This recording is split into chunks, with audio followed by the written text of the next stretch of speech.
చూడని ఇంత హాయిని మరిచిపోదు మనసు. ఒదిగి ఉండి నీ వాకిటిలో బదులు కోరి నే నిలుచున్నా.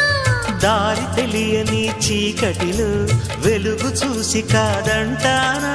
ఊరించి ఇది ఏ మాసం? ప్రేమించే ప్రతి గుండెను అందెల సందడి చేసే హేమంతం ఇది. మన సొంతం అయినది. కిలకిల నవ్వే కోయిల కోసం వచ్చింది మధుమాసం. మిలమిల